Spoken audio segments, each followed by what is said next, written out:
आदमी ने शॉटगन उठाई, अपने छोटे बेटे पर निशाना साधा। अगले ही पल आवाज आई। माँ ये देखकर लड़के की ओर दौड़ी, अपने बेटे के शव को देखकर जोर जोर से रोने लगी।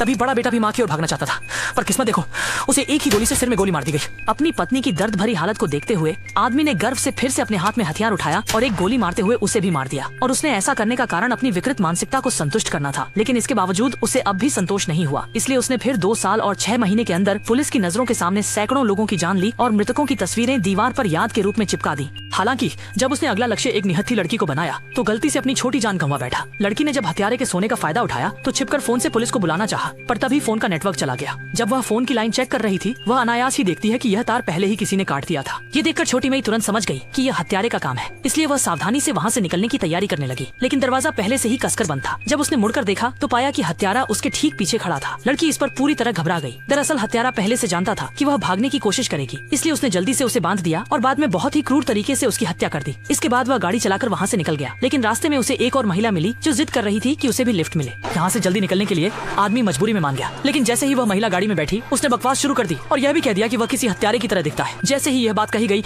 तुरंत ही आदमी सतर्क हो गया और उसने जैक उठाकर महिला को खत्म कर दिया। घटना के बाद हत्यारा अंततः अपने पुराने घर लौट आया, लेकिन तब तक एक पुलिस की बंदूक अचानक सामने आ गई। असल में पुलिस पहले ही जान चुकी थी कि आदमी एक सीरियल किलर है, इसलिए उसे जल्द ही गिरफ्तार कर लिया गया और आदमी अंततः कानून द्वारा सजा पाएगा। पूरी फिल्म यहीं समाप्त होती है। मैं हूँ मेंगलोंग, मुझे फॉलो करें। हम अगले एपिसोड में मिलते हैं।